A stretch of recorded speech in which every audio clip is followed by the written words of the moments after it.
নমস্কার দর্শক, লেবু গাছে ফুল আসতে না আসতেই ঝরতে শুরু করেছে। সেক্ষেত্রে লেবুর ফলন হবে কোত্থেকে? তো দর্শক, লেবুর ফুল ঝরবে না, প্রতিটা ফুল থেকে গুটি তৈরি হবে এবং প্রতিটা গুটি গাছে আঠার মতো লেগে থাকবে। যদি করতে পারি ফুল আসার এই সময় আমরা সঠিক পরিচর্যা ব্যবহার করতে পারি বিশেষ কয়েকটি উপাদান। তো চলুন ভিডিওটি কন্টিনিউ করা যাক। লেবু ফুল ঝরা বন্ধ করা অসাধ্য মনে হলেও অসাধ্য নয়, যদি করতে পারি তার সঠিক পরিচর্যা, সঠিক যত্ন। কি কি কারণে লেবু ফুল ঝরে যায় এবং কিভাবে আমরা তা ব্রেক করতে পারবো? লেবু ফুল ঝরা ব্রেক করার জন্য প্রথমে আমাদের জানতে হবে লেবু গাছের বর্তমান অবস্থা ঠিক কেমন। লেবু গাছের ফুল ঝরাকে যদি আমরা ভালোভাবে লক্ষ্য করি, দেখব তিন ধরনের সমস্যা কিন্তু এখন গাছে থাকে। প্রথমটি হচ্ছে কীটের আক্রমণ, দ্বিতীয়টি হচ্ছে লেবু গাছের বিভিন্ন ধরনের রোগ এবং তিন নম্বরটি হচ্ছে নিউট্রিন এবং ফুড ডিফিসিয়েন্সি। এই তিন ধরনের সমস্যাই কিন্তু কঠিন সমস্যা। এর মধ্যে যে কোনো একটির যদি একটু ব্যতিক্রম হয় সেক্ষেত্রে কিন্তু ফুল ঝরা আর ব্রেক করানো যায় না। তো আমরা চাই লেবু ফুল ঝরা ব্রেক হোক, লেবুর ফুল থেকে ফলে পরিণত হোক, গুটির সৃষ্টি হোক। কীটের আক্রমণ আমরা কিভাবে বন্ধ করব? কারণ কীটের আক্রমণে কিন্তু সবথেকে প্রথম লেবুর ফুল ঝরা আরম্ভ হয়। কীটের আক্রমণ দূর করার জন্য তো আমাদের কীটনাশক স্প্রে করতে হবে। কিন্তু দর্শক, কীটনাশক স্প্রের মাধ্যমেও কিন্তু অনেক সময় আমাদের লেবু ফুল ঝরে যায়। তার কারণ তার ডোজ সঠিকভাবে না হলে। আমার হাতে রয়েছে প্রফিনাফস 40%, সাইপারমেট্রিন 4% ইসি, একটি ভালো মানের কীটনাশক। আমি ব্র্যান্ড দেখাচ্ছি, আপনারা চয়েস মতো ব্র্যান্ড অবশ্যই নিয়ে নেবেন। এই সময় যদি আপনি লেবু গাছে এই সমস্ত কীটনাশক স্প্রে করতে চান, সেক্ষেত্রে আপনাকে নিতে হবে 1 লিটার জলে 1 ml। কারণ এই ওষুধটা যদি আপনি একটু বেশি পরিমাণে ব্যবহার করেন, ফুল ঝরার কারণ হয়ে দাঁড়াবে, বা এখন যে সদ্য আসা পাতাগুলো তারাও কিন্তু কুঁকড়ে যাবে, গাছ থেকে ঝরে যাবে। তাই বেশি কিন্তু ব্যবহার করা যাবে না। যারা নিম তেল কাকা স্প্রে করবেন তারাও অন্য সময় যা ব্যবহার করতেন তার থেকে একটু কম ব্যবহার করবেন। টাবগড় রোগার ব্যবহার করলেও 1 লিটার জলে 1 ml করে ব্যবহার করতে পারবেন। যাই হোক, লেবু গাছের ফুল ঝরা বন্ধ করার জন্য প্রথম ওষুধটি অবশ্যই হবে আমাদের ভালো মানের একটি কীটনাশক। আমার এই মালটা গাছটিতে সদ্য কিন্তু ফুলের কুঁড়ি দেখা যাচ্ছে। এই দেখুন, দেখা যাচ্ছে কিনা, একদম ছোট ক্ষুদ্র ক্ষুদ্র অসংখ্য কুঁড়ি রয়েছে, এদিকে রয়েছে, এদিকে রয়েছে। তো দর্শক, আপনারা চেষ্টা করবেন প্রথম যখন ফুলের কুঁড়ি দেখা যাবে কীটনাশকটি তখনই ব্যবহার করার। কারণ বহু ক্ষেত্রে চোষক পোকা, বিভিন্ন প্রকার মাইটস, এরা এত ক্ষুদ্র হয় যে প্রথম কুঁড়িটি এলেই কিন্তু সেই কুঁড়ির উপর বসে থাকে এবং কুঁড়িকে নষ্ট করে দেয়। ফুল ফুটন্ত অবস্থায় যাওয়ার আগেই নষ্ট হয়ে যায়। তাই ফুলটি যখন প্রথম দেখবেন তখন যদি স্প্রে করতে পারেন সবথেকে বেশি ভালো হয়। দর্শক, এখানে আমি 2 লিটার জল নিয়েছি। আমার এই জারকিনটা 2 লিটার থেকে উপরে জল ধরে, দেখুন এখানে মার্কিং করা আছে, এই পর্যন্ত 2 লিটার। তো আমি এই 2 লিটার জলের মধ্যে এই ওষুধটি ব্যবহার করব মাত্র 2 ml। তারপর যে গাছে ফুল চলে এসেছে, যেই গাছে ফুলের কুঁড়ি সদ্য দেখা যাচ্ছে এবং যে গাছে ফুল আসেনি, আমি কিন্তু প্রতিটা গাছে স্প্রে করব। তো আসুন আগে স্প্রে করে নিই।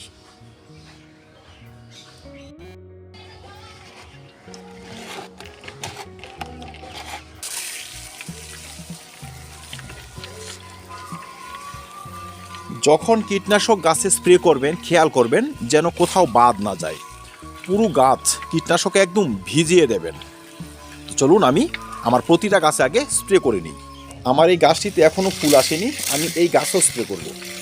কারণ এখন ফুল না এলেও এই 1 সপ্তাহের মধ্যে কিন্তু গাছে ফুল আসবে, তাই আগে থেকে স্প্রে করে দিলে ভালো হয়।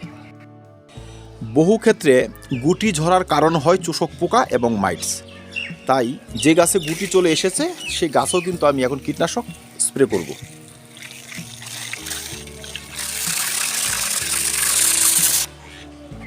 আমরা যদি প্রফিনাফস, সাইপারমেট্রিন গ্রুপের কীটনাশক ব্যবহার করতে পারি, প্রথমে ওরা চোষক পোকাকে নষ্ট করবে, মাইটসকে নষ্ট করবে এবং লেদা পোকাকে নষ্ট করবে। লিফ মাইনার বা ম্যাপ পোকা, যে যারা পাতার কচি অংশে ক্লোরোফিল অংশ নষ্ট করে আঁকিবুকির সৃষ্টি করে, তাদের কিন্তু দূর করবে। মোটামুটি এখনকার যে সমস্যা সবগুলোই কিন্তু এরা দূর করতে পারবে। যে কোনো ব্র্যান্ডের প্রফিনাফস, সাইপারমেট্রিন গ্রুপের কীটনাশক আপনারা নিয়ে নেবেন। আর ফুল আসার আগেই বা ফুল ফুটে যাওয়ার আগেই কিন্তু অন্ততপক্ষে 2 বার স্প্রে করবেন। 10 থেকে 12 দিনের ব্যবধানে আপনারা 2 বার, যদি ফুল ফুটে না যায় 3 বারও কিন্তু স্প্রে করতে পারবেন। লেবু গাছের ফুল ঝরা কোনোভাবেই ব্রেক করা যায় না যে সমস্যার জন্য, তার নাম হচ্ছে বিভিন্ন প্রকার রোগ। এই সময় লেবু গাছে 2 ধরনের রোগ দেখা যায়, যা সম্পূর্ণ কিন্তু ছত্রাকঘটিত রোগ। একটি হচ্ছে ডাইব্যাক, ডাল শুকিয়ে যাওয়া, কোনো ডাল হয়তো শুকিয়ে গিয়েছে, কোনো ডাল হয়তো হলুদ হয়ে গিয়েছে। আরেকটি হচ্ছে অ্যানথ্রাকনোস, পাতা টাতা বেশি হবে না, গাছের বার বৃদ্ধি স্টপ, সেই সমস্ত গাছে আবার সঠিকভাবে ফুলও আসবে না। আপনাদের গাছে তেমন রোগ থেকে থাকে, তবে কিন্তু আপনাদের গাছের ফুল আপনি ধরে রাখতে পারবেন না, ফুল ঝরবেই, ফলন হবেই না, যাচ্ছে তাই অবস্থা হয়ে যাবে। সেজন্য আপনারা 2 ধরনের ব্যবস্থাও গ্রহণ করবেন। প্রথম ব্যবস্থাটি হচ্ছে পুরো গাছে ফুল ফুটার আগে ছত্রাকনাশক স্প্রে করতে হবে। দ্বিতীয় ব্যবস্থাটি হচ্ছে শিকড়কে সুস্থ করার জন্য টবের মাটিতেও 2-1টি উপাদান ব্যবহার করতে হবে। যে গাছের ডাল শুকিয়ে যাওয়া রোগ রয়েছে, এখনও যে গাছে ভালো পরিমাণে ফুল আসেনি, সেই গাছে কিন্তু আপনারা এমিস্টার টপ স্প্রে করতে পারবেন। 1 লিটার জলে 1 ml থেকে একটু কম, মানে 1 ml এমিস্টার টপ নিয়ে এই সময় আপনি স্প্রে করবেন 10 থেকে 12 দিনের ব্যবধানে 2 বার। তবে কিন্তু তার বাইরে থেকে যে ছত্রাক লাগা বা পাতাতে ছত্রাকের স্তর থাকা, ছত্রাক গঠিত কারণে লেবু ফুল ঝরে যাওয়া, সেই সমস্ত সমস্যা কিন্তু আসবে না। যে গাছে এখনও ফুল আসেনি, ভবিষ্যতে তো ফুল আসবে। এখন যদি আপনি ডাল মরা বা পাতা হলুদ হয়ে মানে শুকিয়ে যাওয়ার মতো সমস্যা দেখেন, সেক্ষেত্রে কিন্তু এমিস্টার টপ ব্যবহার করতে পারেন। বা আপনার গাছে যদি 2-4টে ফুল এর মধ্যে দেখা যায়, সেই ফুল ঝরা যদি কোনোভাবে আপনি ব্রেক করতে না পারেন, সেক্ষেত্রে আপনি অ্যান্ট্রাকলের মতো ছত্রাকনাশক এই সময় গাছে স্প্রে করতে পারবেন। অ্যান্ট্রাকল হচ্ছে কন্ট্রাক্ট ছত্রাকনাশক, এর মধ্যে রয়েছে প্রপিনেপ 70% WP। এই কম্পোজিশন মিলিয়ে আপনি আপনার পছন্দসই ব্র্যান্ড ব্যবহার করতে পারেন। অ্যান্ট্রাকলের মতো ছত্রাকনাশক যদি ব্যবহার করেন, সেক্ষেত্রে আপনি নেবেন 1 লিটার জল, 1.5 ml অ্যান্ট্রাকল। 10 থেকে 12 দিনের ব্যবধানে গাছে আপনি 2 বার বা 3 বার স্প্রে করে দিন। আপনার গাছের ফুল ঝরা কিন্তু অনেকাংশে কমে আসবে। আর অ্যান্ট্রাকল ব্যবহার করলে আরেকটি কাজ যেটি হবে, এক তো ছত্রাক দূর হবে, সেই সঙ্গে কিন্তু এর মধ্যে কিছু পরিমাণ জিঙ্ক রয়েছে, যা ফ্রুট সেটে ফুল থেকে ফলে পরিণত হতে এবং ফুলকে গাছে ধরে রাখতে সহায়তা করে। এই সময় যদি আমরা এই ধরনের ছত্রাকনাশক ব্যবহার করি, তবে আমাদের লেবু ফুলগুলো যেমন পুষ্ট থাকবে, সেই সঙ্গে কিন্তু গুটিগুলো পুষ্ট থাকবে। গুটি হলুদ হয়ে যাওয়া, গাছের পাতা হলুদ হয়ে যাওয়া, এই যে সমস্যাগুলো, সেই সমস্ত সমস্যা কিন্তু আসবে না। আমাদের গুটিগুলো গাছে লেগে থাকবে আঠার মতো। আপনাদের গাছের ডাল যদি শুকাতে শুরু করে বা ডাইব্যাকের মতো সমস্যা আপনারা দেখেন, সেক্ষেত্রে কিন্তু আপনার শিকড়ের চিকিৎসা হিসেবে পটাশিয়াম হিউমেট এখন টবের মাটিতে ব্যবহার করতে পারবেন। 1 লিটার জলে 2 গ্রাম পটাশিয়াম হিউমেট গুলে আজকে ঢেলে দেবেন। ঠিক তার 3 থেকে 4 দিন পর কপারযুক্ত ছত্রাকনাশক বা ব্যাবিস্টিন 1 লিটার জলে 1.5 থেকে 2 গ্রাম করে গুলে টবের মাটিতে ঢেলে দেবেন। এতে শিকড়ে থাকা যে ছত্রাক, শিকড় পচে যাওয়ার সমস্যা, শিকড়ের বার বৃদ্ধি স্টপ হয়ে যাওয়া, এই যে সমস্যাগুলো, যার জন্য আমাদের লেবু গাছের ফুল ঝরে যাচ্ছে এবং ডালে ডাইব্যাক চলে আসছে, সে সমস্ত সমস্যা কিন্তু দূর হবে। কিছু শিকড় যদি ড্যামেজ হয়েও যায়, নতুন করে শিকড় আর ড্যামেজ হবে না, নতুন করে শিকড় ছাড়তে শুরু করবে। আমাদের লেবু ফুলগুলো কিন্তু সেই সমস্ত শিকড়ের মাধ্যমে খাদ্য সংগ্রহ করে গাছে লেগে থাকবে, আর তখনই ফুল ঝরা কমতে শুরু করবে। কারণ আমরা তো জানি যে রোগাক্রান্ত গাছ কখনোই ভালো পরিমাণে ফলন দিতে পারে না। তাই অন্যান্য পরিচর্যার সঙ্গে গাছের রোগকে দূর করতে হবে আগে ভাগে।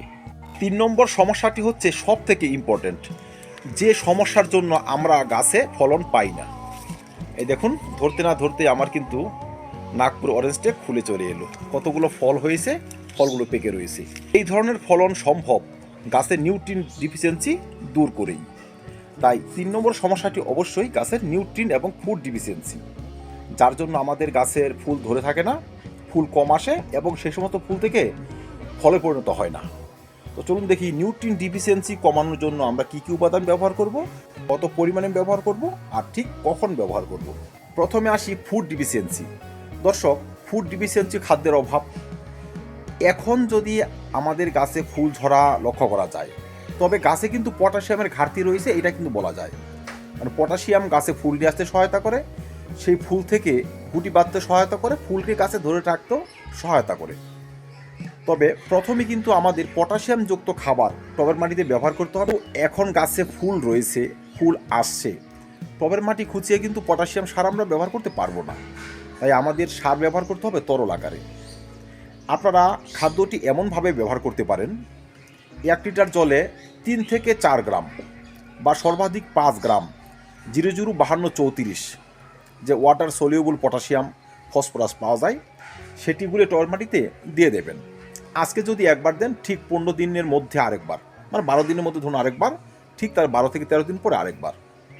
এই মাসের মধ্যে যদি আপনারা প্রায় 3 বার এই খাবারটি ব্যবহার করতে পারেন, সেক্ষেত্রে কিন্তু ফুড ডিফিসিয়েন্সির জন্য আপনার একটা ফুলও কিন্তু ঝরবে না।